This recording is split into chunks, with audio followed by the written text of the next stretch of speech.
Seconds. We're going to start in next 2-3 minutes. The President and Vice President of ICAI are already with us. They're just in the other room. They've had a straight on tough day, so I think they're just taking a breather, but they're up and ready for all of us. Just give us 2 minutes, and meanwhile, please do mark your attendance.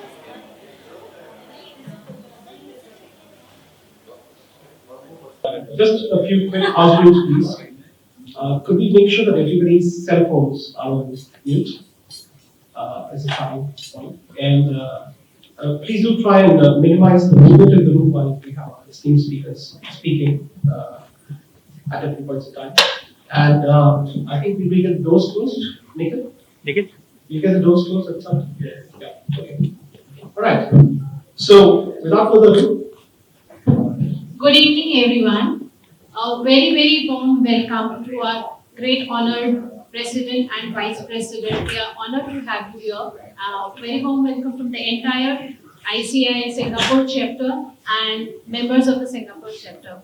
We welcome you to this beautiful city of Singapore. And going ahead, I'll just give you an idea. Today's session is on alchemy of leadership. For that, we have been honored to have none other than the best leaders from our fraternity from India, that is our President and Vice President. For the agenda of the event, we would... Just a quick rundown on the agenda for the day. As you can see, we have a very fast day. We will start off with an address by Soma, our chapter chairman, and he will cover some updates on what the chapters we're doing. After we do that, we have a speech by the Honorable Vice President of ICAI, followed then by the President of ICAI. And then there is supposed to be a Q&A session that I'll help to moderate. We are hoping to get into some exciting questions and answers, and so as they do their sessions, please feel free to keep your questions ready. We will have the opportunity, you all will have the opportunity to ask these questions in the Q&A session. And later, we will introduce the event called Resolve, which our member Nikhil will take us through. So that's the event for today. But before we get into the proper event, I think a quick snapshot of what we can expect today. Leadership. Is it a position? No. Leadership is not a position. It's action. It is what we live. It's not only professional it's also personal. Everyone, each one of you sitting here is a professional, but also a leader. You may be leader in your professional life and personal life. Giving an example, even at home, like if you have a small child, he looks up to us and learns and develops his character. Even in office, the team members look up to us, how we are behaving. Then they learn from us. That's what leadership is about. It's a continuous learning that we get. So leaders live by action, they walk the talk.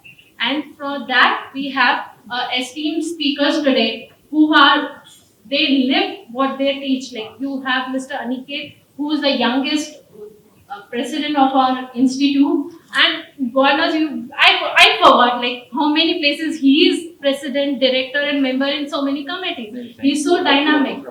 So, and Mr. Ranjeet, from him we get to know about ethics. He's been a pioneer who's changed ethics, codes of ethics for us. So we get to learn about integrity, inclusiveness from him. So we are very lucky to have both of them today. So gear up to become great leaders and get some insights on their personal and professional life as leaders. Thank you. So, to kick off the session, let me introduce and invite on stage our chairman for Singapore chapter, Swaminathan. Please do that.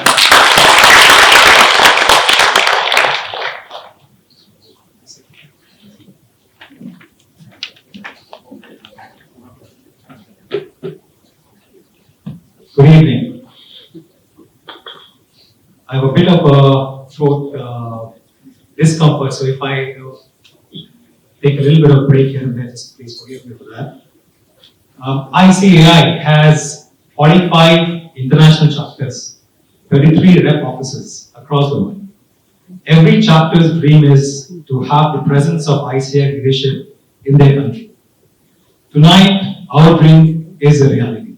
We have the esteemed presence of President of ICAI, Shri Aniket ji, Vice President of ICAI, Shri Ranjeet ji with us.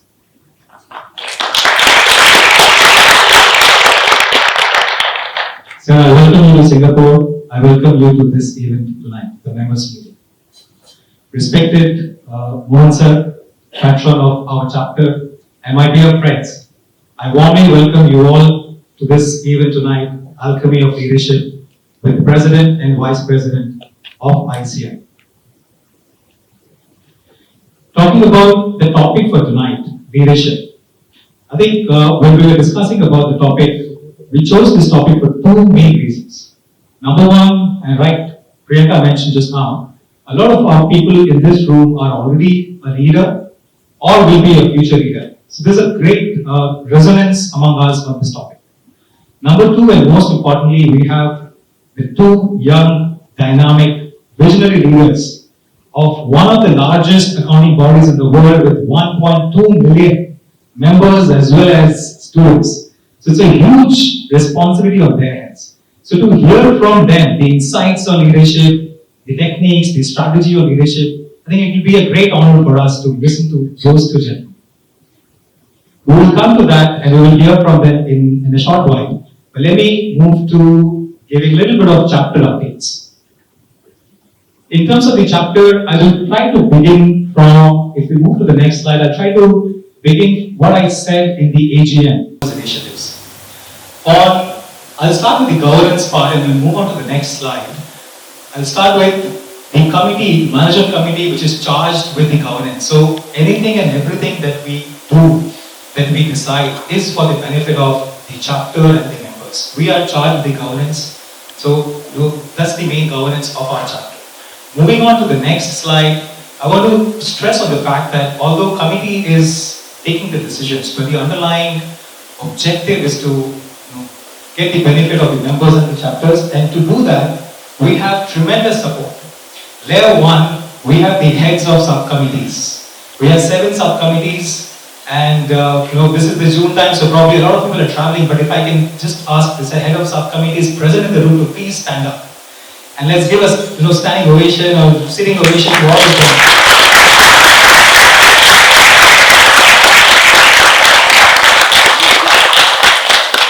I must say it's a big responsibility on these tiny shoulders, but you guys are doing an amazing job. The second level of support comes from the actual team below these people.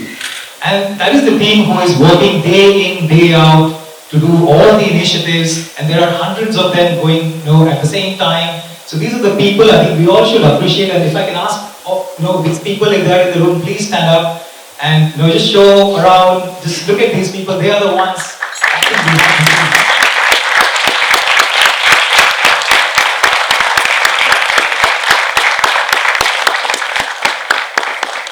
I really want to say from the deepest core of my heart, thank you guys, you all doing an amazing job. This is where I'd like to invite Nishant, and Nishant, please take over and share initiatives about the other pillars, the strategic pillars. Thank you. Thank you so much. Good evening, sir. Hello, friends. Now, Martin Luther King said, if you can't fly, then run. If you can't run, then walk. And if you can't walk, then crawl. But whatever you do, you have to keep moving forward. And that's what we are doing. We are moving forward. Just a few months back, just to register for any event, just to conduct any event, we needed at least 3 to 4 platforms just to get the event going. We need a battery of physical volunteers, not just to get the event started, but right up to the event registration and after all CP hours. All have been now digitalized. You all have experienced the website. And it is with great pride and honor and happiness that we received so many comments from all of you that how the event are getting seamless, right from generating event, communicating to all of you, registration, attendance, upload of CP hours. It's a great boon for all of us as volunteers. Social media. You all have seen the kind of engagements which have happened manifold in last. We started 1.5 years back, now it has gone to another level. The subcommittee on social media is really taking lots and lots of effort. And frankly, as committee members, we don't have to tell them. Sometimes you have to tell them, stop. Seriously. So that's the level of engagement and energy they are bringing on the table. Our next chapter in the journey is to have our own mobile app. Plans are in progress, and hopefully by August, when sir you are there, we'll be having the honor to have you launch that.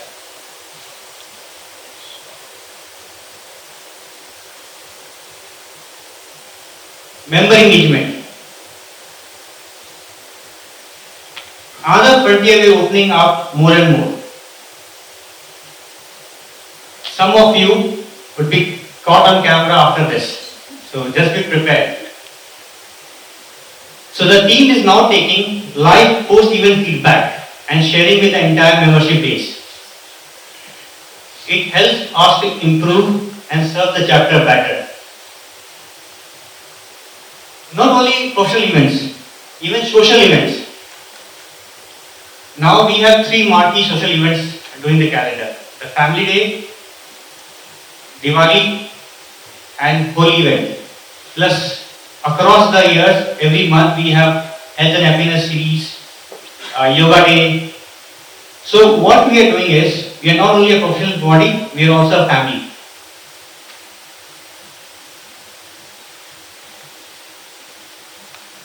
Now, oh you already left. So every great move forward in your life begins with a leap of faith, a step into the unknown. And this is the year when as a chapter, we are taking a leap from a category 2 chapter to a category 1 chapter.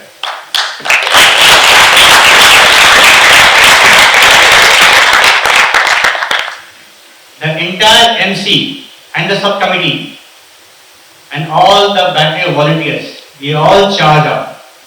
And hopefully by the end of this year, we will be touching this 500 magic mark. Okay. If you see there, at the moment there are only 3 category chapters. Kuwait, Dubai and Abu Dhabi. So we are going towards bigger things. That all comes with a dream and now it's become a reality. So a big applause to all of us. Now I'll invite Anu to take this forward. Anu.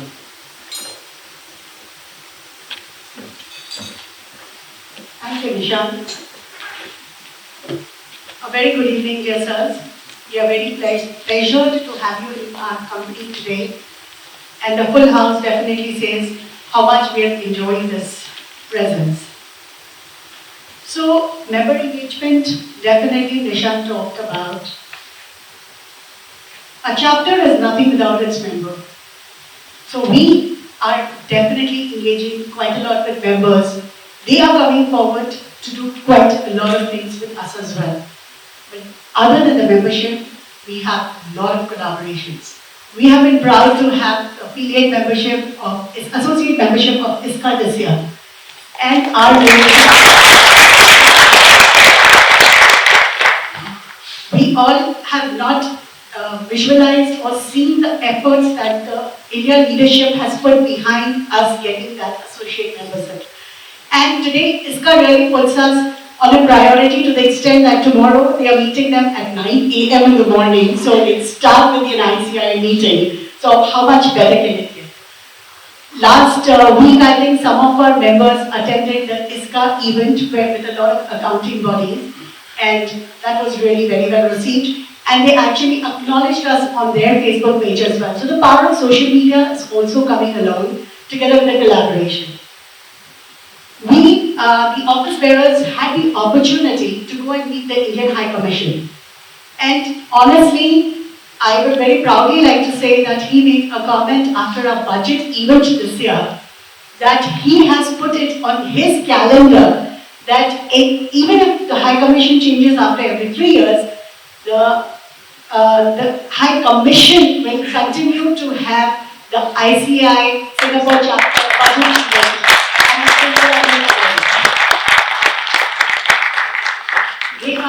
They are very well committed to ensure that we continue to be the support that we are for the society at large. He has also extended his invite to various other things. When the Education Minister, Mr. Dharmendra Pradhan, came to Singapore, we had the opportunity to meet him as well. And his vision was very, very interesting. And one thing I would like to share for the forum here today, and I think it's very meaningful. What he said was, don't do big things. Don't talk to your friends back home who were, your age. Talk to the kids of your friends back home and tell them just one thing. What can we do to support you to come out of wherever you are today and launch yourself onto a bigger platform? That is paying it forward. We have got our opportunities and we should definitely look at giving it back and paying it forward. So that was one of the most inspiring quotations amongst so many from Mr. Pradhan that I took forward with me that evening. And I'm taking this opportunity to share it with all of you. Beyond that, we have got a lot of sponsorship that we have a lot of trust in. We just did an event with HSBC, and now they are looking at various options on how they can partner with us long term. We had an event with Citibank earlier this year, and most of us were present there, and they appreciated our presence.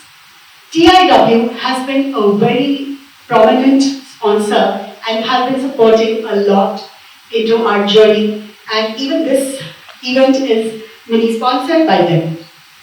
And for this year, we cannot go without thanking our patrons, Mr. Narayanamohan sir and Mr. Soma sir, without whose support this was not possible. So can I please request everybody to give a round of applause. Thank you.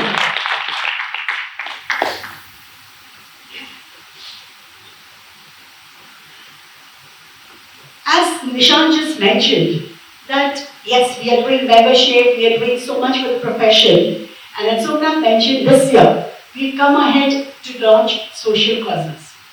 Social causes is very, very integral because coming forward to integrate the entire society and give whatever we have to people is very important. Some of the initiatives that you've read about, that for the benefit of sirs, I will take an opportunity to explain them. We did a blood donation drive. Sir, in Singapore, there are so many rules around how we can do blood donation drive, because if you travel to India or 9 countries, you can't do blood donation within 4 months of having done the travel. In spite of that, yes, quite a lot of our members actually came forward to do the blood donation. Huge round of applause for all of them. We have set up a code with the HSA, and anybody who is ever willing to go just needs to go register, use that code and do the blood donation. Beyond that, we did a walk with the Breast Cancer Foundation, where we actually had the opportunity to interact with the survivor. And she came and she shared her journey, and of course we did the walk. But we have a lot of women amongst us, and some of us unfortunately have been through the journey, but it's not necessary to be undergoing that. We can support others around us. Empathy and understanding is the biggest virtue that we can share in this situation. Right now, under the leadership of Pavan, we are also looking at social causes to work with old age home. soon. So we are looking at doing some donation drives which will be integrated. We are coming up with an initiative soon which will lead to members donating, coming forward to volunteer, to cook, and then of course to share the joy of food with everybody. So together, I think the ICAI members have become a complete family on all counts. We grow professionally, we enjoy personally with family, and then we give back wholeheartedly. Thank you. I will request Nikhil to play the video to share a small clip of the year that went by from January to now.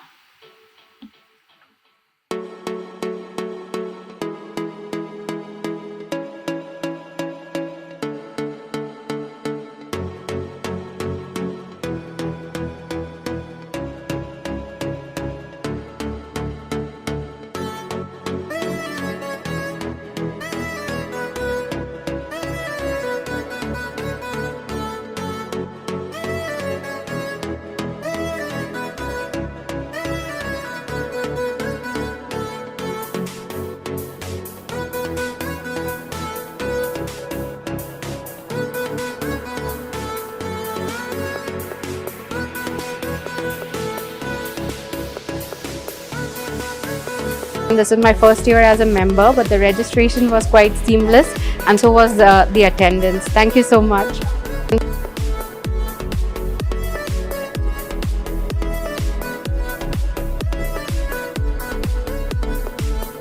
I have joined the ICAI Singapore group 3 months back, and since then all the events which they have conducted are amazing for all of us, for our career enrichment and everything.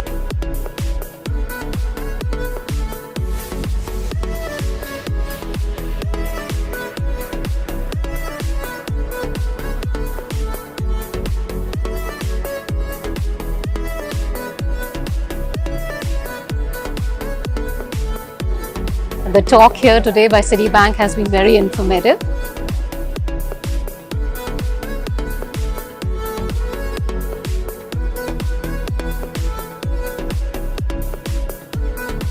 After end of the session, we came to know that we are the future, right? So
So let us move on to the next phase of this particular event, and I would like to invite our honorable guest, the Vice President of ICAI, Mr. Ranjeet Agarwal, to come and deliver his address to us. Thank you.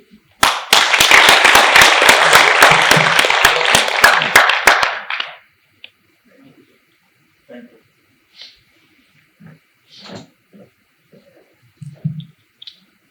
Thank you very much. First of all, let me candidly confess that the kind of success and the kind of the Indian diaspora, particularly chartered accountants from India, are so doing so excellently well and so successful and set up themselves in such a large way, not only in Singapore but other parts of the country, and away from home seeing such a lovely Indian in Singapore. So thank you very much for doing such a good thing outside India. My president and our president, a very young, a dynamic, very innovative leader, is the third youngest president of ICAI, Aniket Talati. Somnath chairman, Surana and Jaju and this Madam Anuradha, and the founder and the mentor Mohanji, and all our young and very, very highly respected members of this institute. Good evening to all of you. If you see the Indian value and culture, in India, if one person get education and settle himself or herself, entire family is settled, because that's our culture. But outside India, if one individual is settled or educated, then it's one individual. So it's an individual versus family. That's the difference between India and outside India. And being educated from India and settling yourself outside India and still taking care of the family in India, that's incredible you people are doing. So my salute to all of you. If you see this institute, it's a unique model in which our institute, our forefather has set up this kind of institute. We have Central Council, 32 elected members, Regional Council, 64. Then we have 170 branches. If you calculate 6 people every branches, then we have study circle, and then we have 75 chapter, 6 or 10 people each. So literally it's, if you calculate all the member, 2,000 strong volunteer doing the service to this institute without any remuneration. And that's the, I call it, that's India largest NGO as far as this institute is concerned. And we and you all people are doing a great service to this institute by doing your voluntary service after passing this CA examination. And this institute is giving you not only the degree, not only the respect, not only the means of the livelihood, but it's also giving you the scope and platform to develop yourself as a leader. So many leaders this institute has developed over the last 75 years. And that's why I am very, very proud to be the member of this institute. And once I got into the Central Council and the Vice President, I feel I am one of the best person who has been born on this planet. And I got the chance to serve my alma mater, my institute, as a Vice President of this institute. And so you people are all doing, those who are in the chairman, managing committee, volunteers of these various chapters outside India. Back home, if you see the growth potential and the scope in India today, we have 140 crore people, more than 7% growth now, $3.5 trillion economy. Just now it's a 3.75 trillion. If you see the total digital transaction happening across the world, India share is 40%. 40% of the total digital happening across the globe, India is doing 40%. And the most important part of India is that we are the youngest population of the world. Average age in India is 29 years. China is 36, Japan is 48, like this. So the world has the aging population, India has the youngest population. And that's why the adaptability, the digitalization which is happening in India, it's unprecedented and unparalleled. And that's why the growth, the momentum which is happening in India, we as a, like Ratan Tata recently said that I wish I could have born 20 years later, the way I born 20 years before. So I could witness the growth which is happening in India right now. This kind of things are happening. So when so much of growth is happening in India, how the ICAI can fall behind? So after the successful hosting of the World Congress of Accountants last year in Mumbai, under our dynamic leadership of Dr. Devashish Mitra, then President, and then Vice President, current President Aniket Talati, we got the ICAI membership voluntarily. And we also thought that while this institute is confined itself to in India, we have to reach out to the global body. We have to go out, all out. And why this IFAC and all these bodies are leading, why the institute can be a leader in the entire accounting fraternity of the world. And that's why last month we have sponsored the event in Africa, African Congress of Accountants in Abidjan, this Ivory Coast. We have sponsored the event and we have all went there. Yesterday in MI in Malaysia, we have sponsored that event. And last week, 2 weeks before I was in Dubai, there are 5,000 Indian CA in UAE. So we are in the advanced talk with the local government, how this 5,000 Indian CA can get the auditing license to sign the balance sheet in the UAE, sitting there, working there as an Indian chartered accountant. These talks are also going on in advanced stage.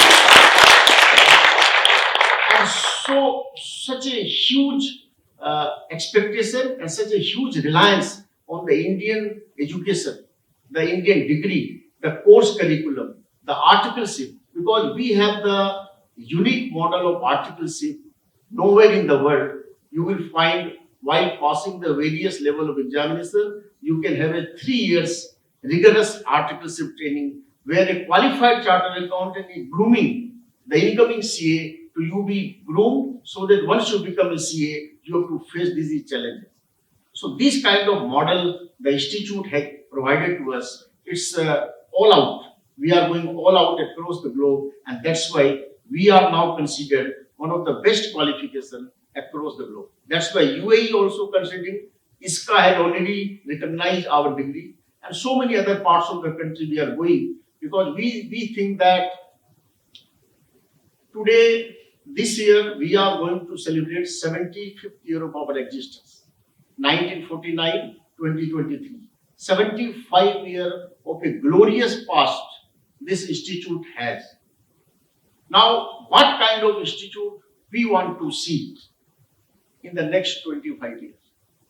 That's our vision. That's the vision of our leader, mine, other council member. When we will not be in the institute, what kind of institute we want to see in next 25 years. So when India proclaim itself that 2047 India can be advanced country, what will be the institute where 3.4 or 400,000 members we have, 800,000 students we have? Will it be 10 times, 20 times more than what we have today? And what kind of economy we have to cater? So that's the vision we have, and that's why we are also traveling to all parts of the world, how this institute can be a global accounting body of the world, where entire world, like India want to be a Vishwaguru, how this institute can lead the entire 3 million, right now 3 million accountant in the world, how we can cater to this entire 3 million accountant of the world through ICAI, through the leadership, through our chapters, through our branches, through our regional boards. That's the vision we have.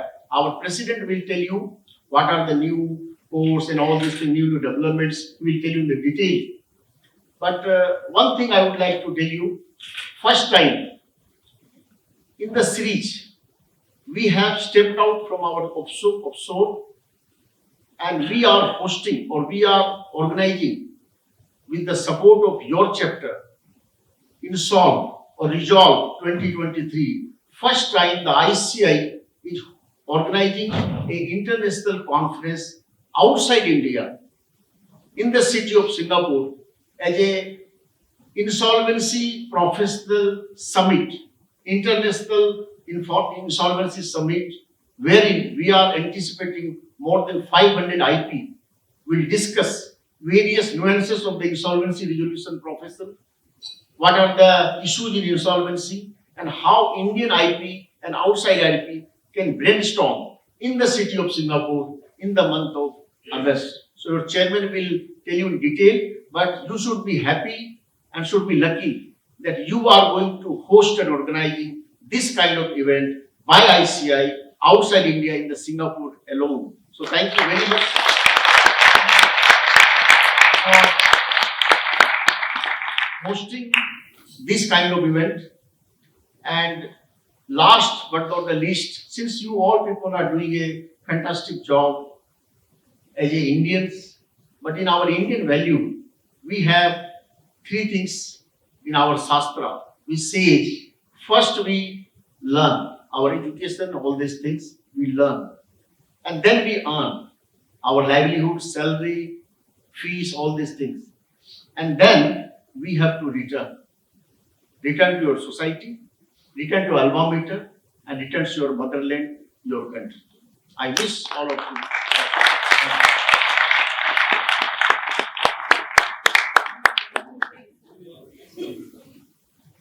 And the round tables are not sufficient to cover everybody. So let me begin by telling you, each one of you, how proud I am, how happy I am, how delighted I am to be in your midst this evening and to see this wonderful crowd. So let's begin with a big round of applause for each one of you.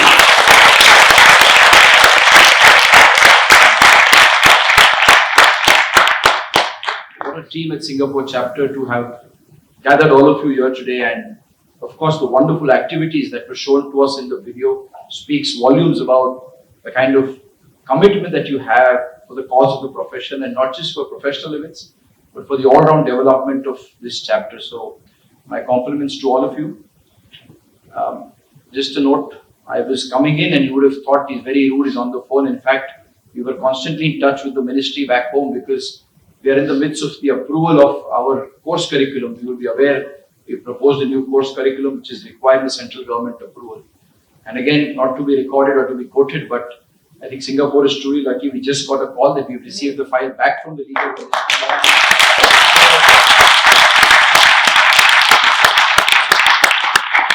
As we sat there, the Vice President and myself, we got a call that we have got the file back from Law Ministry for approval, and then of course the Ministry of Corporate Affairs will sometime tonight transmit it back to ICAI, and hopefully we can have the new course curriculum launched in due course. So that is why I had those frantic calls. I did not mean to be rude or could not interact with you, so apologies for that. The topic for today that I have been given is alchemy of leadership and what constitutes leadership. And not just because I didn't have enough time to prepare as I'm coming from Malaysia. I thought to myself, what do I speak on leadership? And then I decided, I don't have to go too far. Let me start here. You have the Honorable Vice President of the Institute, Ranjeet Kumar Agarwal. What is leadership? Leadership is identifying a problem. When he was in the Central Council, there was a great realization within the council that for chartered accountants, and especially chartered accountants in practice, there's a huge challenge when, for example, a member like you who's here in Singapore has nothing to do with India, probably has surrendered his COP years ago. But there can be a probability that somebody sitting back home gets a financial statement and opens up the telephone directory, and now with a lovely website, now so many information available online, simply uses your name, puts a membership number, signs and stamps on your behalf, and sends out a financial statement. And for all you know, you will never probably realize it. Hopefully, rather hopefully not. If you enter the country and there is an immigration officer asking, oh, ye paisa hai. And then you will know that, oh, somebody misused my signature, forged it, and presented it as an attestation function to the users of financial statements. That was a challenge that India saw, the council saw.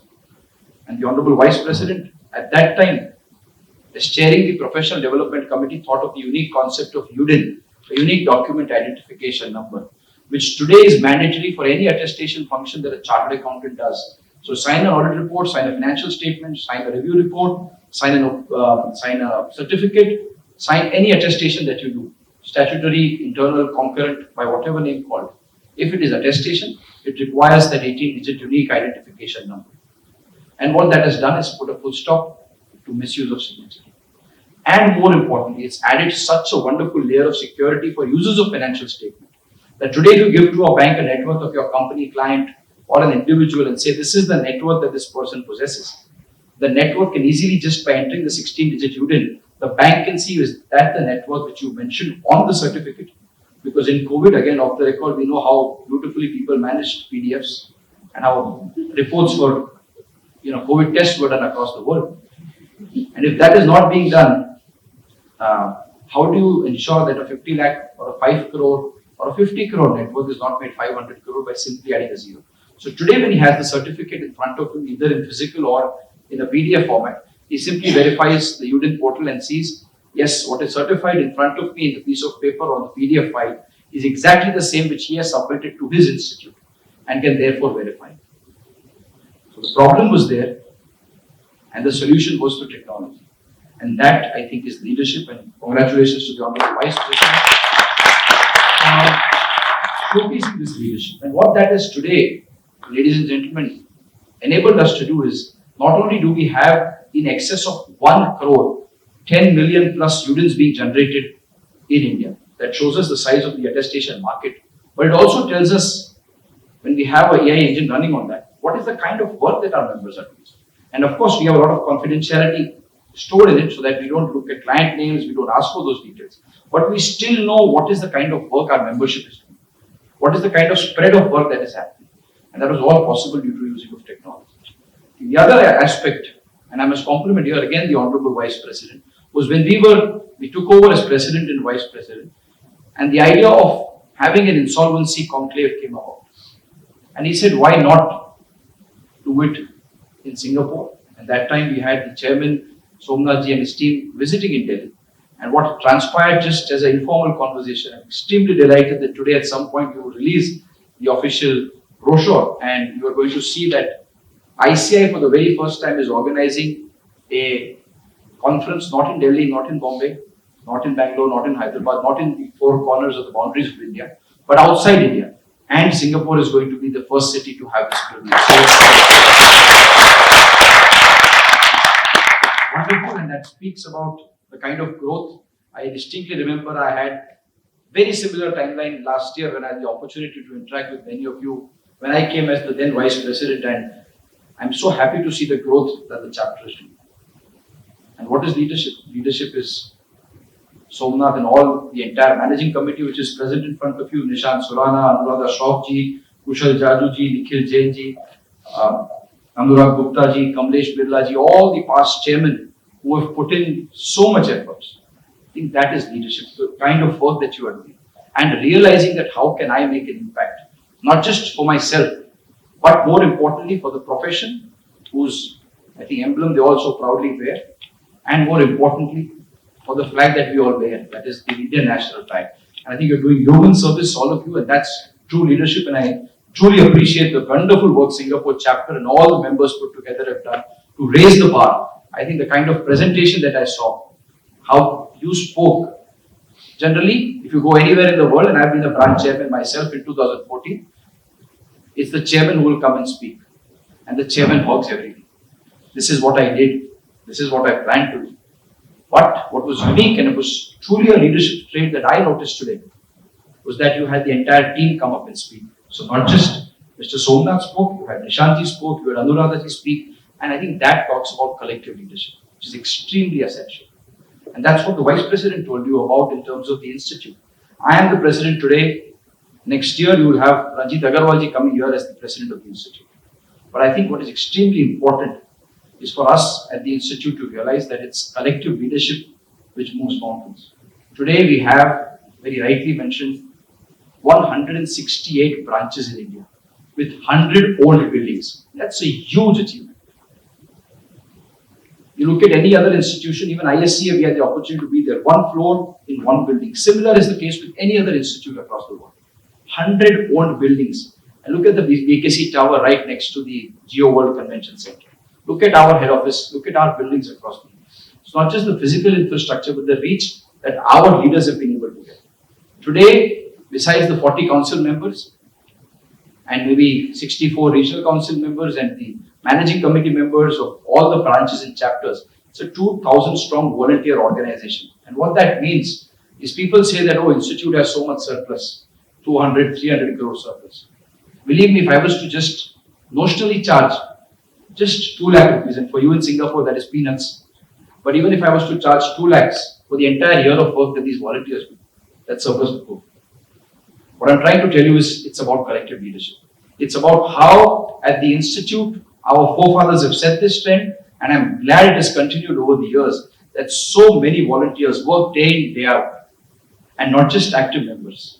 I think when I'm talking about leadership of Singapore, how can I forget mentioning Mohan sir, as you're fondly called, and of course Soma ji, who's not here today, but the leadership that they provide as patrons. I think it's not just these 2,000 that we recognize who are actively working, but all the past chairmen and all the patrons, whatever name you call them in terms of mentors that you have and across the chapters. I think that is true collective leadership. And that is, I think, one distinguishing feature that sets aside Institute of Chartered Accountants from everybody else. What is also leadership is today the Institute of Chartered Accountants of India. I always say this, and I would hope that all members we have today are employees who all proudly say, I am the I in ICAI.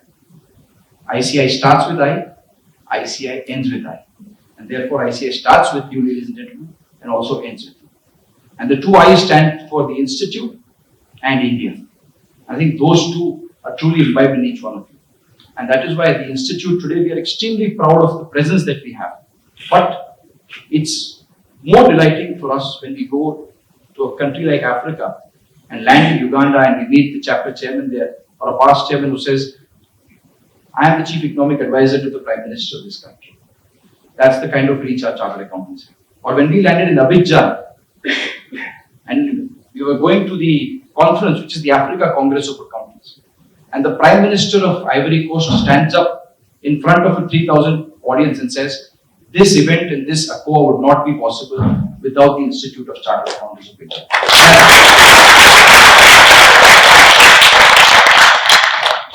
Or when we go to Seattle, and we just recently opened a chapter there, I was so delighted that we had 100 members in that hall. And they said that when we looked around, 350 people that are there just in the greater Seattle area. I think truly our membership, our profession has gone global. And one very important aspect of this leadership was the fact that in 118 years history of the World Congress of Accountants, which I, mind you, came to market last year and invite all of you and of course Singapore friends of ours to come and attend in the World Congress. We had the biggest ever Congress the world has ever seen. 10,000 participants, 122 countries, 8,000 of them delegates. And what that ensured was we could showcase not just the Institute of Chartered Accountants of India, but we could showcase India and what it is today and how it is transforming the world. And through the World Congress, what was a great realization that has happened today in the profession is we have the understanding that the members of ICAI, who are truly global, are our brand ambassadors, and the opportunity that lies today for our professionals is not just in India, is not just outside India through you, but also through a huge opportunity of providing services from India to the globe. And I think it is in this context, very delighted to mention to you, exactly 1 month ago, on 12th of last month, I had the opportunity to be in a very small gathering, maybe 10 or 15 of us, with none other than the Honorable Prime Minister of India, Shri Narayanamohan Modi.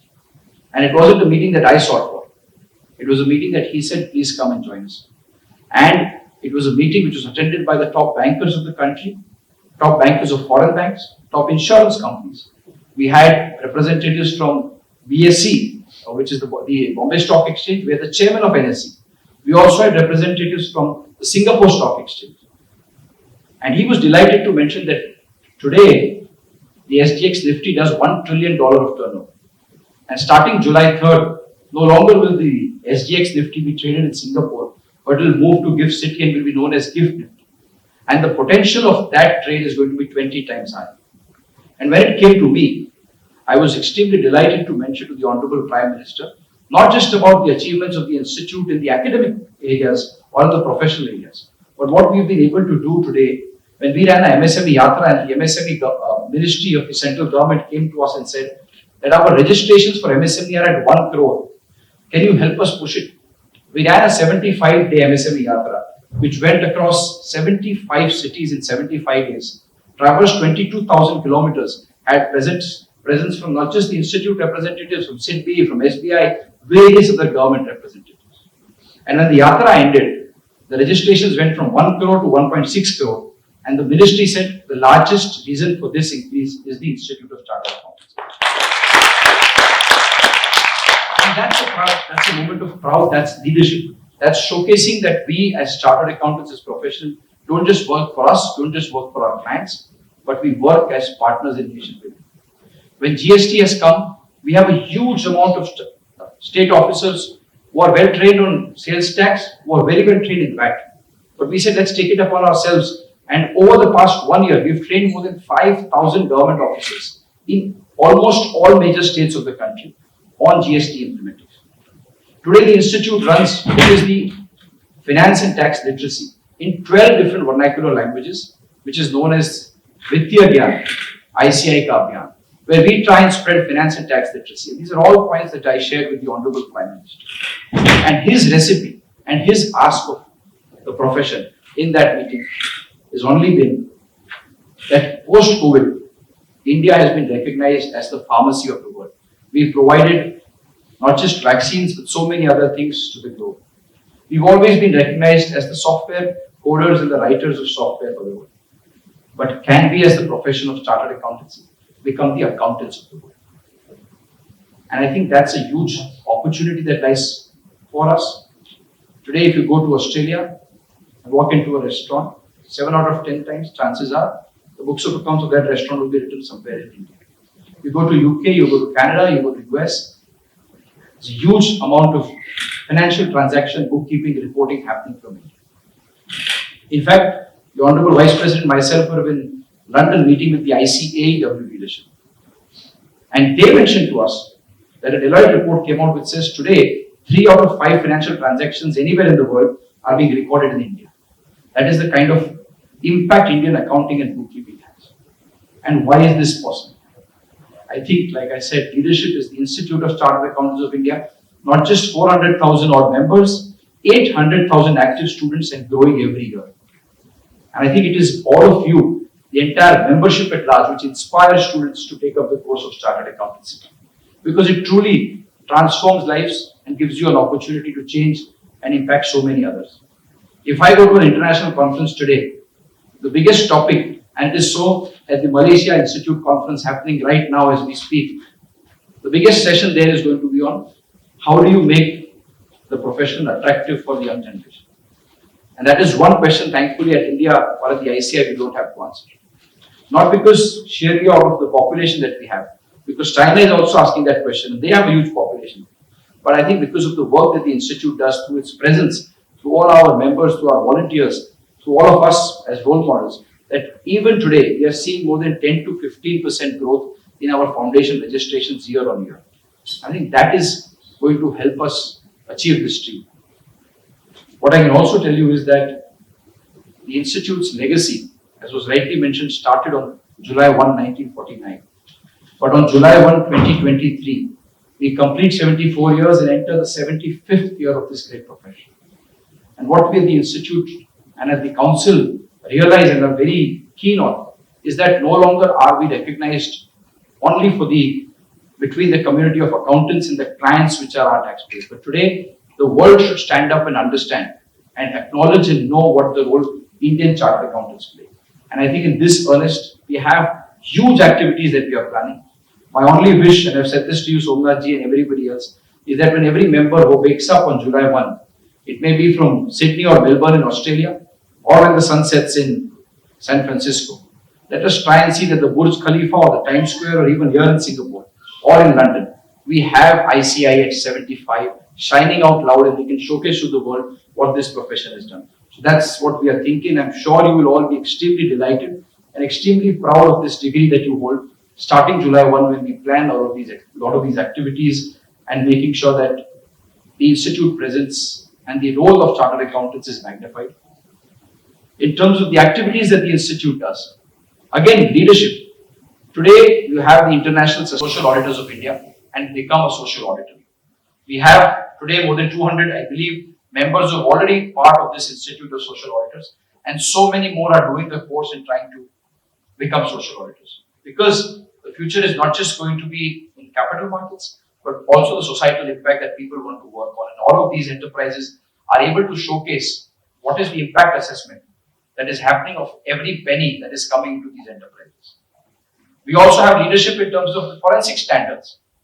Today, if you look at globally and search it, you will probably find one or two institutions will probably have one or two standards on forensics. But there is no codified document of how a chartered accountant must proceed with a forensic or an investigation that is given. And therefore, we took it upon ourselves, and today we are on the verge of completing 16 very well drafted forensic and investigation standards, with each of these standards having a dedicated guidance material available to them of how you can start a forensic and up to the part of reporting on a forensic engagement. It covers the entire process of planning, of documenting, of investigation, of interviewing, and all of that. So ICAI truly be proud, like I said, of the achievement that our mother institute is being able to deliver in terms of these unique new areas of sustainability, social audit, forensics, valuation, etc. What we're also trying to do, and the council is approved, and I'm delighted to mention to all of you, is that though we have presence in 168 branches, the 5 regional councils, and study circles, study chapters, we mapped all of them and recognized that probably 300 districts in India is where the institute today is. But there are 700 districts in India. And therefore the council has resolved that by the end of this council term, that is in the next couple of years, we will try and see that how the institute can be present in every district of India through a reading room, which is dedicated to children who want to pursue chartered accountancy, with state-of-the-art digital learning tools available to them, and of course giving them the opportunity to have a career counselor there to whom they can go meet and get guidance from. That is what we are thinking at the institute, of taking the profession to the next level. And I'm sure when you go back home, it may be the smallest district in the country, but you will hopefully by the end of next year see a presence of the institute in all of these locations. Friends, the World Congress of Accountants, which was spoken about, was truly a remarkable event that we got. And learning from the World Congress, of which is an event which happens once in 4 years. It's organized by IFAC, and we only draw similarity between the World Congress and the World Cup, which is organized by the ICC, held once in 4 years. And 4 years later, it's organized in another country, and therefore may probably come to India maybe in a few decades from now. And in 180 years, we never got the opportunity. But we saw the outcome, and we saw the minute planning that we did for it, and as well as the wonderful reception that we got and acknowledgement that we got of membership at large by organizing the World Congress. And we said to ourselves that if the World Cup happens once in 4 years, the international teams come and play in your country only in that World Cup. But IPL happens every year. And the same international players come to India and play cricket every year. So why not have our own IPL? And that is what is GLOPAC, the Global Professional Accountants Convention. This is India, and this is ICAI saying to the world that we have arrived.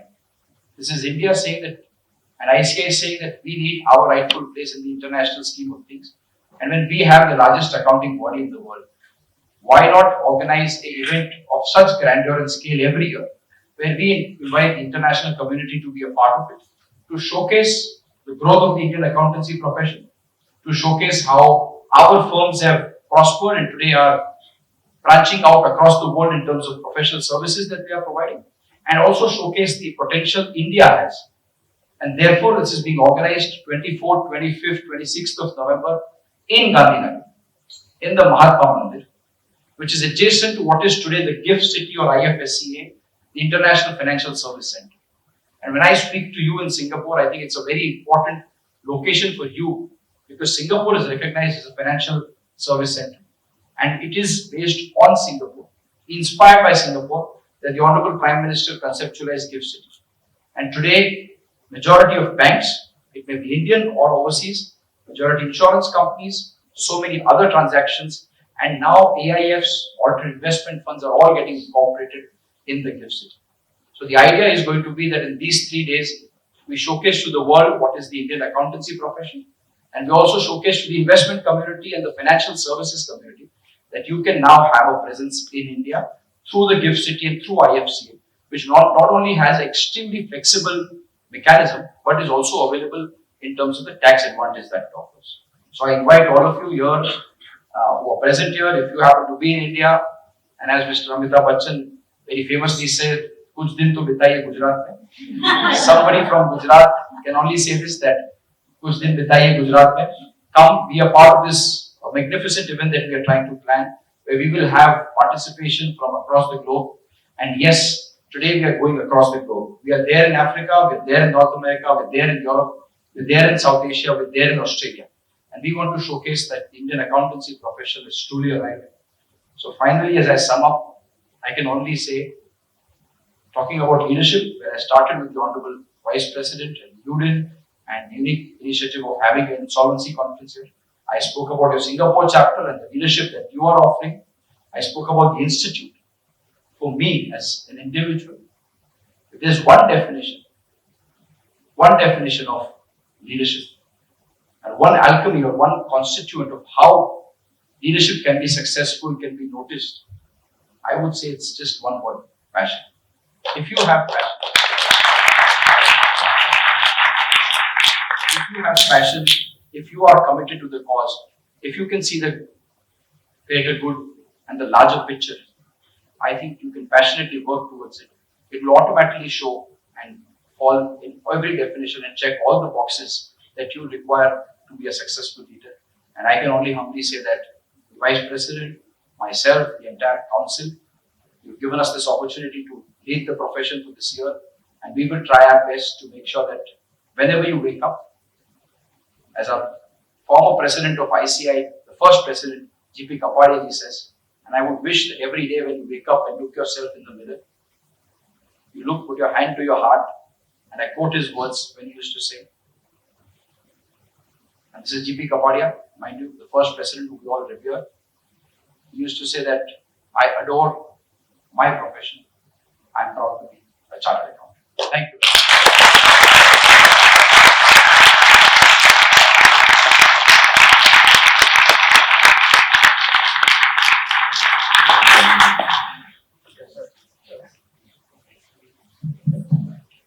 Well, I don't know where to begin, but I was trying to take down some notes. And the extempore speeches that came from Vice President as well as President, I just stopped midway and I said, "Theek hai, record ho raha hai." Okay, so I'm very happy it's getting recorded, so that I can review it later and literally go through all the specific instances that you've mentioned, which is, I admit, it's incredibly delightful to see an institute that I've been a member of for the past probably 25 years now to progress into the digital age. So we do know that this is not possible without having very strong leadership. And while both Vice President and President have provided their keynote speeches, what we'd like to do now is to welcome them back on stage to have almost like a fireside chat, a Q&A. And this one is not scripted, and I know you and I could not meet earlier, so you have no clue what questions we're going to ask. So please do come on stage.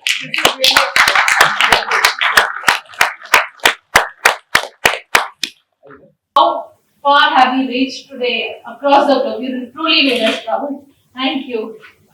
And as sir said before I start our quick Q&A, I am also an Ahmedabadi, and I would say, please do come and see Gandhinagar and be a part of the conference. Please do that. Going ahead with the questions, I will pose question to you, sir. You mentioned that in this how we are progressing worldwide in different areas. We have a vision for the next 25 years. If you could just give some snippets of the visions that we have for the next 25 years. Thank you very much for very interesting question. Like this vision of next 25 years cannot be of one individual. We are a huge body and we have 4 lakh members, 8 lakh students. So we are thinking that next 2 years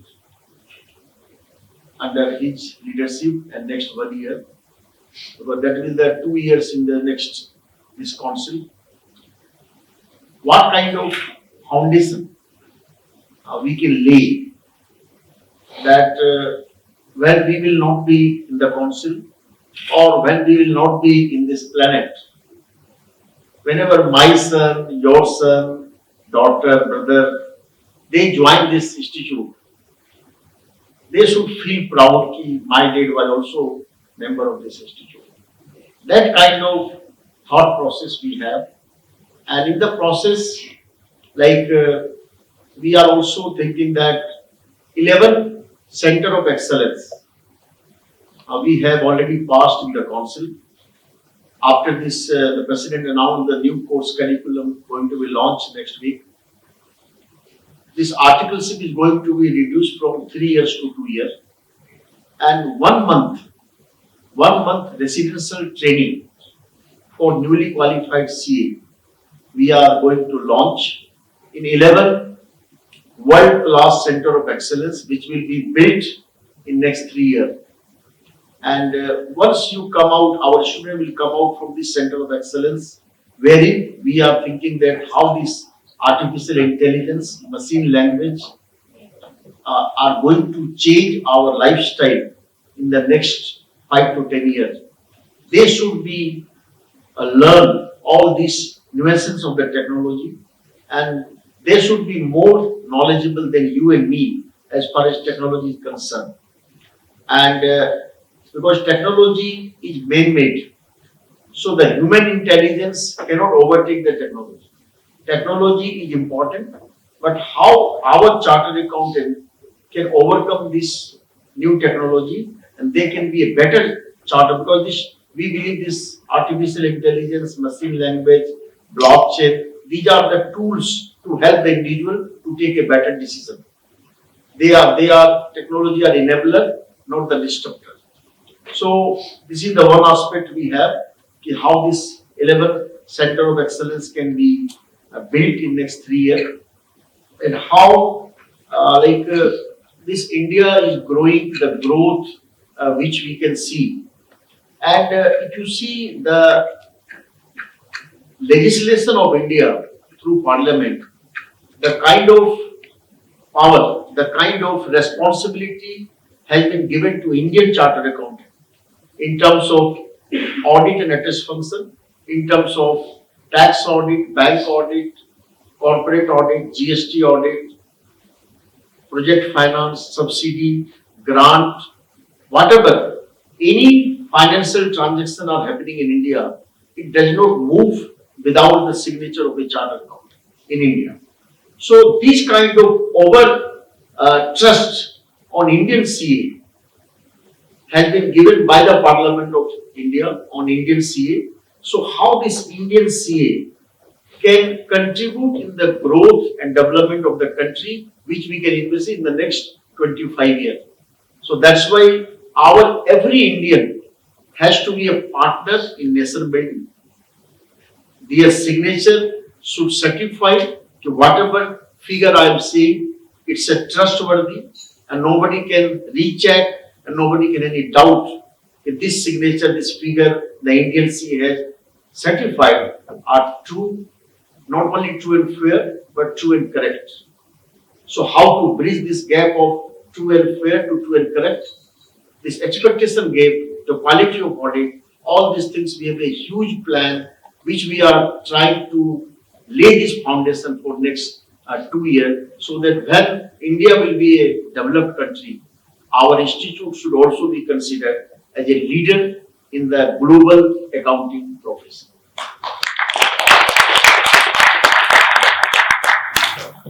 So thank you, sir. I think one of the things that you mentioned was around the reduction of architecture from 3 years to 2 years.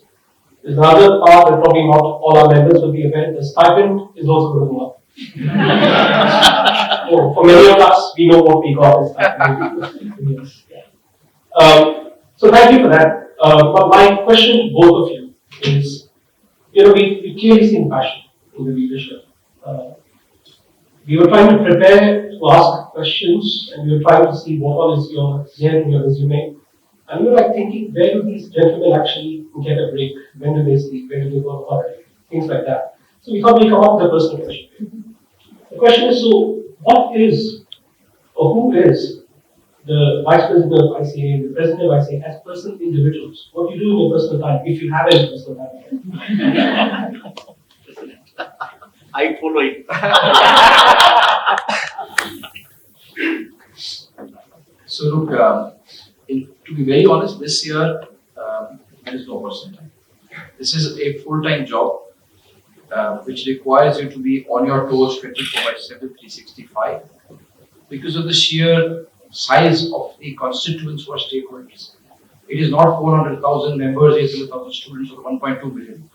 Whatever you do, there will always be a percentage of them who will not be happy, who will probably write you an email, will probably say something on social media which is not so nice. Will probably pass a comment on you. But it's also the multiple stakeholders that we deal with. Today, as we go back, we have the SEBI chairperson who we are supposed to meet on certain important aspects. So SEBI team is going to be there waiting for us.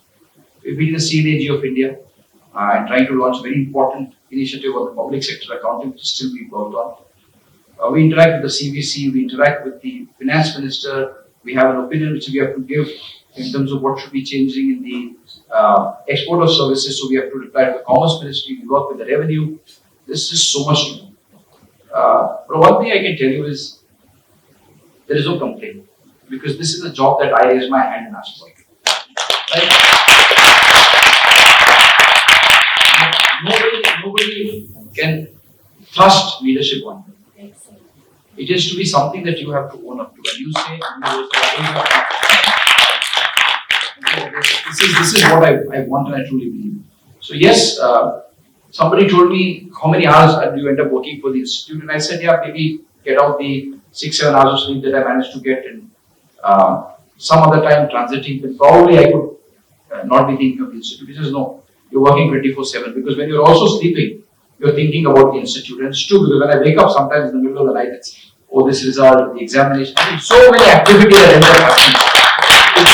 It's truly a 24/7 activity. But outside, and today, 13th of June is when we are sitting at, and I count these days every day because I have, when I became the vice president, my daughter, the elder one, she gave me 3 visiting cards. At that time, I only used to have the central council visiting card. And the vice president cards were not ready. So she cancelled out, the one which said central council member and said vice president 22-23. Then she cancelled out and she made one more, it said president 23-24.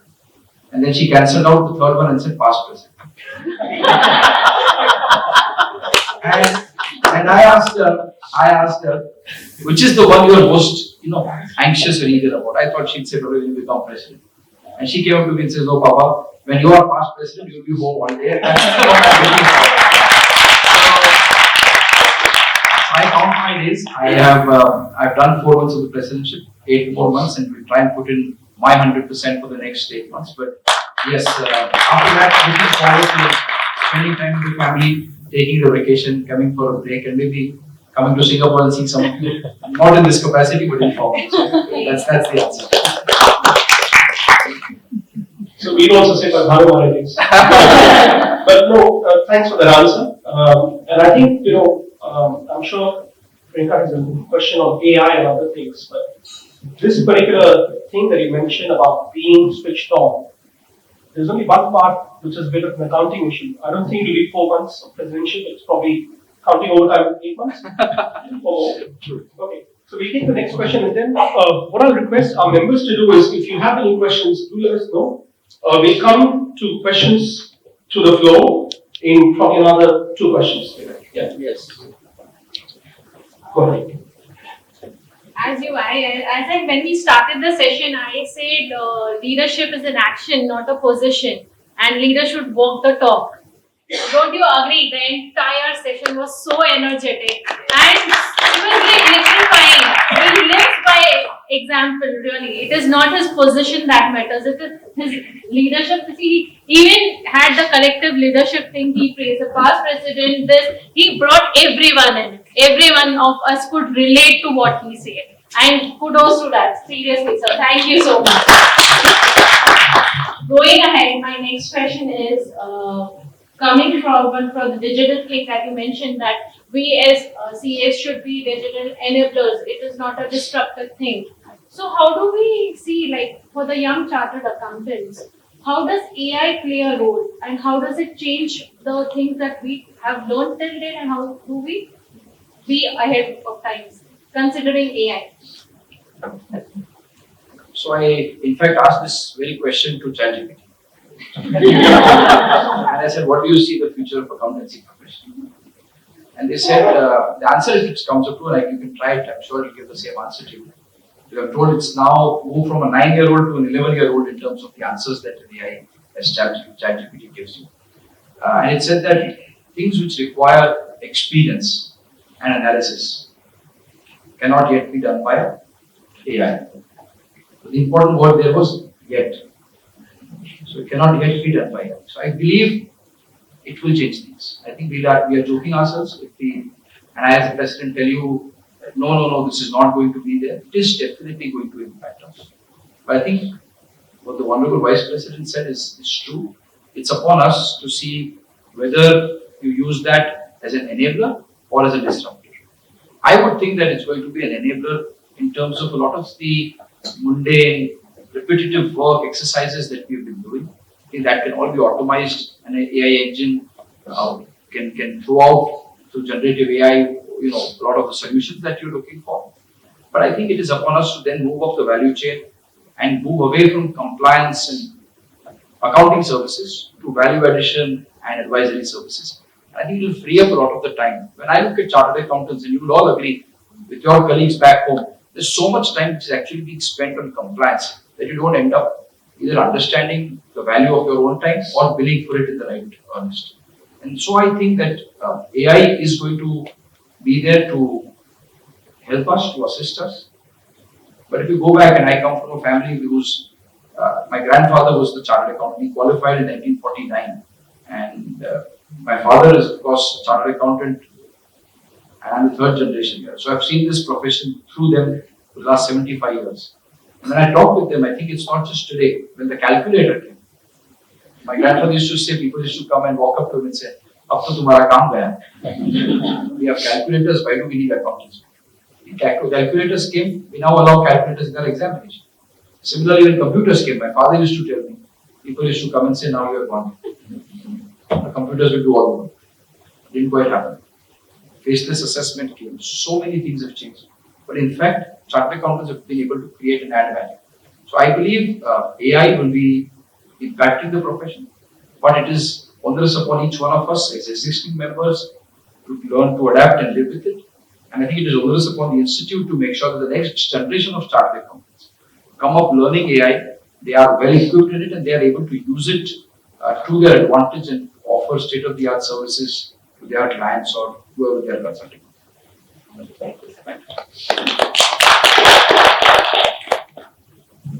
So one more question from my side before we hand it to the floor. All of us here can probably see the last few years, the Institute has made incredible strides in digitization. I didn't think it was possible. I needed my duplicate exam mark sheet, and I didn't think it was possible to get a mark sheet from 1997. And it arrived online in 2 weeks now. So I see the incredible power of digitization. And there are obviously a lot of jumps that you would have had to do within the institute to get there. My question to you is, so when you talk about stakeholder value, there are going to be multiple stakeholders within this particular ecosystem, the ICAI itself, the regulatory environment. What and how have you dealt with from a stakeholder management perspective that you can share as insights? The reason I ask the question is a number of our members here are members in the industry. And they deal with these challenges in their organizations on a very regular day-to-day basis. So what would be your guidance to them, how to approach this? I'll take this question because I've been very deeply involved in this digital transformation journey of the institute. And my request to you, Somnath, would be we can shut off the camera because there are some things that I'll probably which I don't want to be recorded. So admission of member, 2 months, 3 months. So now same day you are getting all this. So digitalization will help you to be perform better. So as far as this AI and digitalization you are asking, we believe that the humongous data are going to be generated now because of our India also informal economy converted to formal economy. GST contributing a lot. Now SFT, Statement of Financial Transaction, income tax is given to you. Where is your investment? Where is your mutual fund? Where is your FD? All these things data, the income tax is given to you. Based on that, you are filing the returns. So when all the data are so much of humongous data is going to be generated. Now to certify and verify this data, you need one animal, and that is chartered accountant. Nobody on this earth can verify and certify the data. So as long as data is there, the services of chartered accountant is bound to be there. And that's why we believe that the more the data will be generated, the more services of CA will be required, the more will vary. Because now sampling will be over. 100% data, 100% checking, and reporting on 100% is required. So the middlemen, one person is posting, one person reconciliation, one person is balance sheet, all this will be eliminated. 100% reliance on the data with the certificate of CA, and that is the AI, and that is the artificial machine language, and we have to build, we have to prepare our students on that line. That's why I'm saying next 25 years, if India can be a developed country, ICAI can also be a global leader in accounting. Thank you, sir. Now I wish I was born 20 years later. Would have been an easier journey to get my certificates. I will give me 1 second. I'll take the first question here. Good evening, President and Vice President, sir, Council members, and all members. It gives me immense pride, to remember when I became 33 years ago. Of course, those days it was a taboo to do advertisement, and I asking our board members, why can't we advertise our part, good part of it? And I'm very happy today the way Institute is moving forward in these directions, what you have mentioned. And it gives me really makes me pride also. While I completed my CA 33 years ago, all my working life has been in Singapore. And I'm very fortunate to apply that foundation I got through my chartered accountancy and become a successful entrepreneur in Singapore today. One of the best Indian entrepreneurs here. So, my question is just about training. I'm happy that the Center of Excellence is going to build. That's a very right direction. That gives a practical preparedness before our members go into professional knowledge.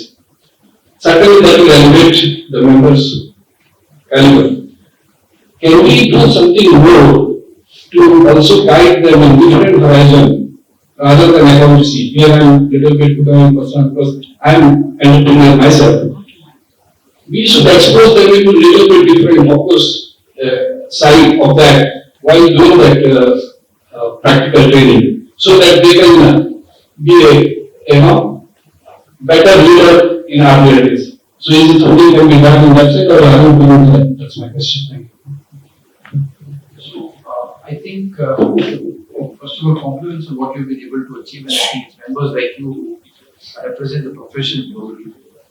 We are very conscious of the fact, and therefore, to look at the course curriculum of the institute, and when we decided to do the CRET and articleship, though it's from 3 years to 2 years, now it's 2 years uninterrupted.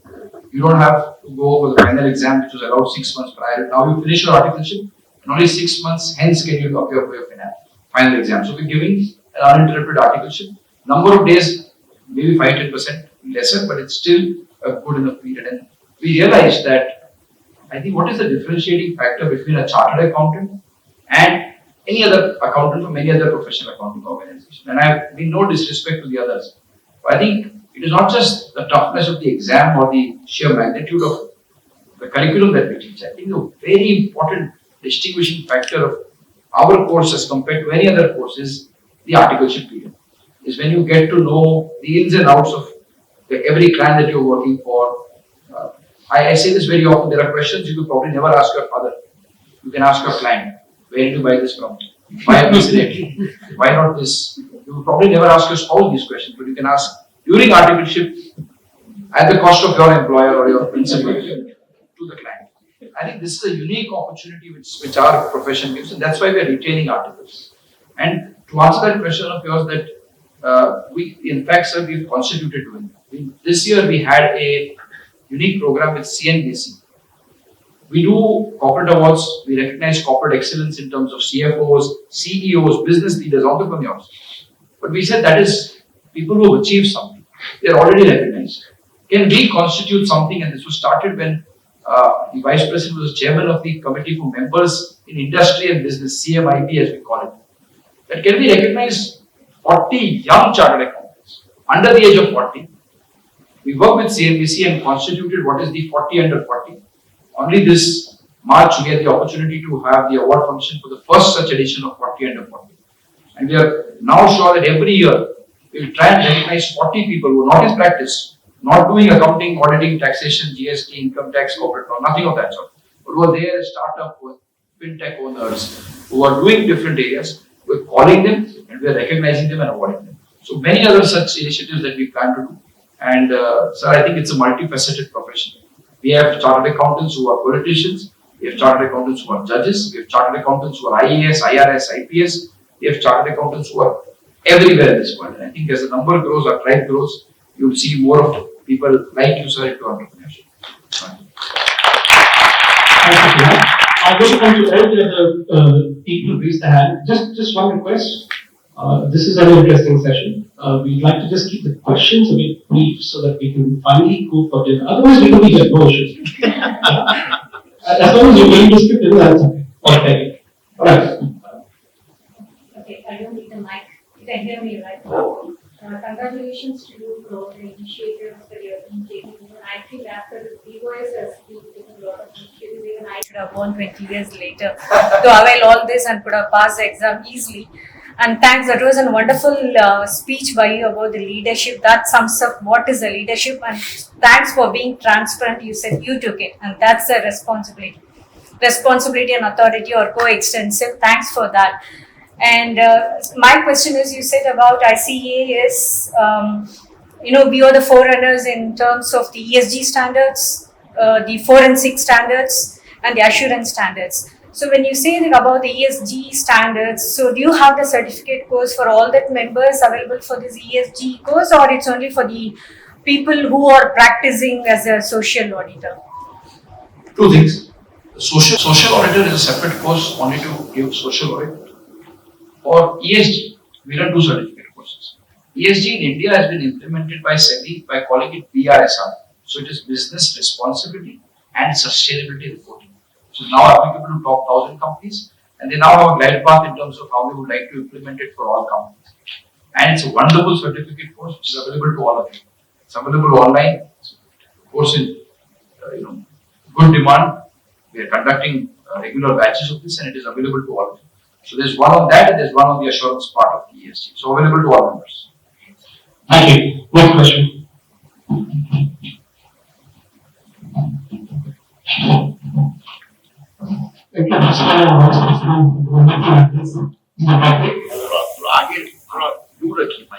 Very important aspects of leadership, and one of the traits which a future leader would have, it's like which I learned from Mr. Agarwal, the Vice President. Probably in 2005, and we were meeting actually met during the international national conference on electrons in Goa. So that time during the evening, we were just chatting. And I suddenly telling that I lost my purse. And he said, my credit card, debit card, everything was lost only. He said, he was very cool. Maybe, I think maybe that is one of the prides, that even if you have all the money, so you have to maintain your cool. Okay, so I think that's This is one of the important points which I believe one should have also. And then a couple of thoughts of this, sorry, I'll just stop. You also mentioned about like some of the practices which are followed in the institute, which are really the gruesome, I remember one incident. Well, I joined horticulture after doing my post graduation in commerce, and I was also working for some time. Then I resigned and then joined the horticulture. And that time, the horticulture stipend was 150 rupees. Okay, that time I also had an opportunity to be a part-time lecturer in one of the colleges in Chennai.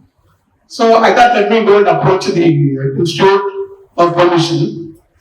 I was really conversing with the secretary over there. And he said, no, you should come or you should start your articles latest by 11 o'clock and it should not go before 4 p.m. Okay, sir, I'll comply with all those regulations. Could you give kind of permit me? So he was saying, no. And at one point of time, suddenly got upset. Right now, I'm calling for principal and top three. That kind of relationship was there. When article plus used to enter the institute, you're treated like a kind of, sorry. So, of course, this kind of thing has been changing. As you said, a lot of things are being changing for the better part of the school. Thank you very much. Thank you. I think on your point, thank you. I think on your point of the vice president being calm and composed, I can totally vouch for it. In fact, I've sat next to him for 3 years in the council, just one chair apart. And in fact, even in the vice president election, it's one of the toughest elections that one can ever fight. Let me tell you that. He was still sitting and calm and composed when he was contesting. So I think that demeanor he has, and I think it's a very good trait that even I appreciate and try to imbibe of being calm and composed like he is. And yes, on the other question, look, member and student services are very important to us now, and therefore we last year started a helpline. It's important for all of you who may want to call for any of the reasons. You can write a mail, you can reach out to your chapter, we'll connect you to the right committee there. But we now have a helpline which is running 6 days a week, 12 hours a day, where any question, and every day on my WhatsApp and on the WhatsApp of the vice president, we get reports of how many students, how many articles called, what was the nature of the query, whether it is resolved or not. If a ticket is raised, there's an escalation matrix that must be resolved in a certain number of days. So we now have a national call center. We're trying to do it. I think, yes, see, the institute also has to evolve. It cannot be something, at that time, priorities were very different. And I think now we're able to focus on all of these things because at that time they had to set up the institute. But take your point and feedback. We will discuss it at dinner. Can I? Yeah. So apologies, there are a few other people I know who will be waiting for the questions. You will have the chance to interact with both vice president and president during dinner. Let's do that. But the last question from Alchemy. Yeah, thank you. Yeah, Alagappan. Okay, first thanks for your very nice speech on leadership and all that. It was very nice. And then I want to thank you on behalf of everyone for the extra tie-up. That's really wonderful. And I think a lot of our members have now gained it. They have all become members of this camp, which is very nice. And what I wanted to ask you is, with ICAI going international, any chance of you means the council thinking of giving one representation for international members? Not now, maybe in future. For international, in your council, for us to give our opinion, because international requirement and your local India requirements are very different. So I'm just asking if there is a possibility. That's something which I think either vice president or myself can answer, because it's something the council has to decide on. And I can only tell you that it's not something that currently we are discussing or is in the realms of what can happen. Look, it's finally an election, and you need 4,000 people who will eventually transfer their first preference to you to become the vice president. Today we have more than 40,000 members abroad. That's a region by itself. Central region, North, all of them have 60,000 members and they have 6 seats. So I think if you were to designate members residing abroad, you could probably get not 1, 3 seats. But the question is, look, it's an electoral mechanism, and you have to convince that you are the right person to represent them. Because you may think that from one chapter that person represents. But other chapters may not agree that no, he is giving the same views I have. So it's a democratic process, and the word has to go around, and you need those people. That's the beauty of democracy. So I definitely foresee a day, I don't know when, that somebody who contributes and has a network across chapters can have the gumption and the efforts that it requires to contest that central council election and probably even make it to the central council. So that's all I can say. So what I was asking is something like a reservation or only. Sir, again, the camera should be off. One thing I'm extremely proud of. I must say, this being one of those interesting sessions, we could have continued for another hour easily, but we don't have time. So I do thank you both for taking the time to share your insights and being very candid. The camera is on now. Yes. So being very candid. We will do a verification later. Yeah. But thank you for your time. If you could please take your seats. Thank you.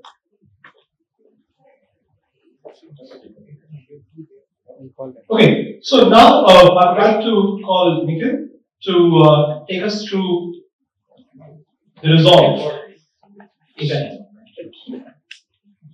Thrilled to announce this, and I'm really excited to see this gathering, witnessing the inauguration, the introduction, and the honor of having the President and the Vice President with us to inaugurate the next big event that's happening in Singapore. First, you all heard, first international events that's being done by ICAI outside India, and that's Resolve. Huge round of applause, guys. So this brings us to the next level. This takes us to the next pedestal.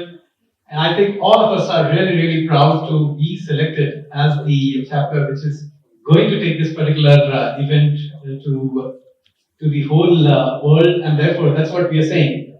We are taking it to the last mile, and the last mile is going even further. So absolutely amazing. I'll invite Anuradha. I'll invite Som. I'll invite Nisha, please. And then I'll hand it over for some more. Thank you, Nikhil. Resolve 2023, 4th August and 5th August. Grand Coptham. It's the first international conference hosted by ICAI outside India and powered by ICAI Singapore chapter. Friends, this is going to be a very exciting journey, and while the topic says insolvency and bankruptcy, trust me, it will touch all our lives in some way. As professionals, we will all get to interact, network, and definitely learn a lot more from most affluent speakers, most renowned speakers. We've got some of the names we'll be announcing soon. So looking forward. And may I please request President Sir, and sorry, we have a video that will play.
President Sir, Vice President Sir, Som, Nishan.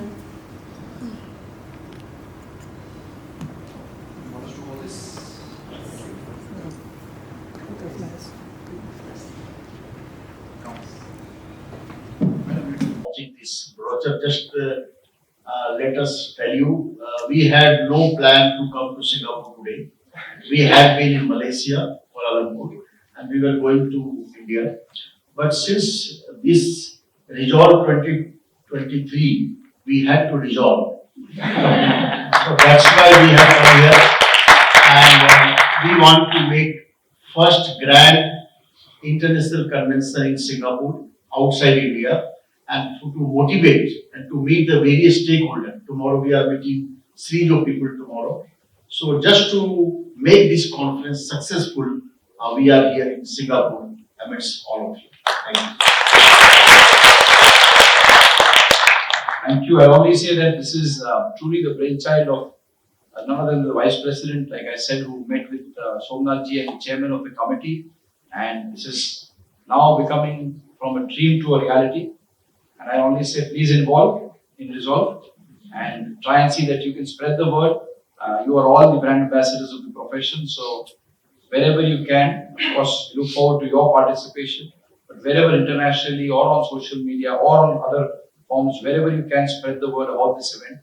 The idea is to showcase the international presence of ICAI, and with the new IBC 2.0 and cross-border resolution and insolvency framework coming into fray, I think it's going to be a unique opportunity for a lot of foreign players to come into the Indian market and take over the assets through the insolvency framework, through the NCLT. We've already spoken to the MCA secretary, we've invited him. We are trying to get the IBBI, which is the regulator for the insolvency, and of course the NCLT courts and some of the people from there to come and speak. So it's not going to be an accountant-only event.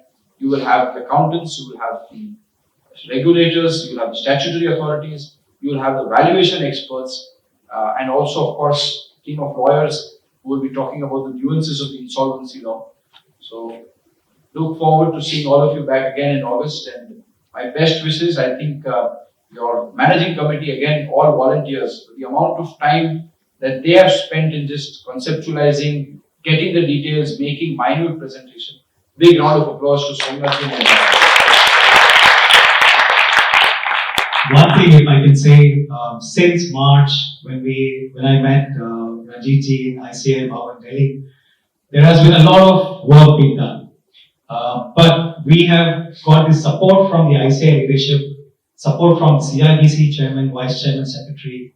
A lot of work being done by Anu herself, Nishan, Kushal, our volunteers. So I'll say a lot of sweat and blood has gone into it, into bringing that concept into reality. So let us get together. Hope that this one becomes a huge one for us, because this is really, our name is aligned to this, and I'm just hoping that this becomes a good success for all of us. Thank you. Can I request the community members to please come on stage?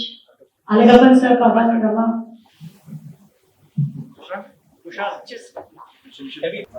Thank you.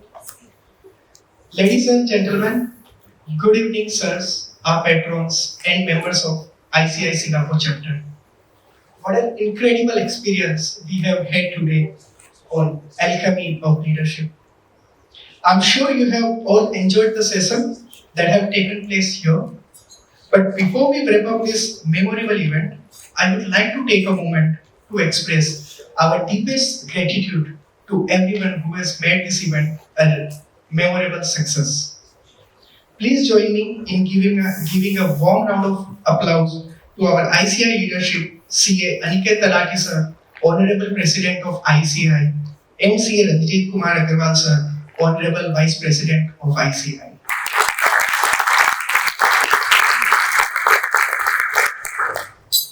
As the famous American author John Maxwell once said, a leader is the one who knows the way, goes the way, and shows the way.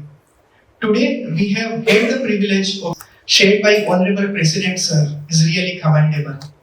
The vision of ICAI leadership in equipping our students and making them future ready do speak of the vision that the leadership have. Dear sirs, I must say the insightful sharing on leadership and how ICAI is partnering in various avenues like MSME registration, GST, sustainable reporting, forensic standards, social audits have all left us enriched with efforts of ICAI in nation building. Now let's take a moment for a fun fact. While the name of event was being finalized, with my limited knowledge of English that I have, I was searching what does it mean by saying alchemy. And I searched it on Google, and anyone knows what is the meaning of alchemy? Okay, I take the shot. It's a science that was used in Middle Ages with the goal of changing the ordinary metals into the gold. Now today, we may not be discussing the literal transformation of metals into gold, but our leaders have certainly shared some alchemical insights into transforming into extraordinary ones as a leader. Before I conclude, I would like to thank and express my heartfelt thanks to our charm, our MC CA Maheshwar and CA Priyanka, whose charm has kept us engaged throughout the event.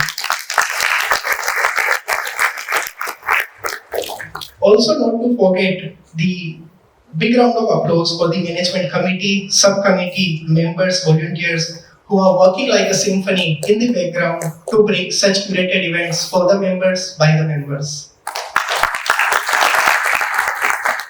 Last but not the least, I want to extend my appreciation to you, all the participants who have come here and make it another remarkable and memorable event for ICAI Singapore chapter. In the closing, may we all continue to grow as leaders, applying the alchemy we have learned here today to shape a brighter and more successful future. Thank you very much once again.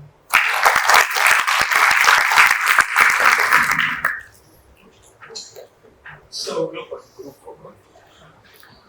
before we get to photos, I think there is one thing. So, as clearly seen, we've been doing too many transitions.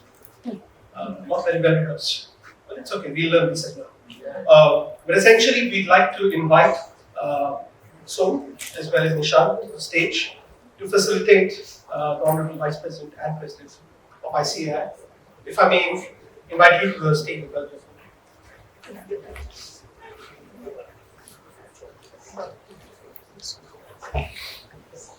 Warm round of applause, please.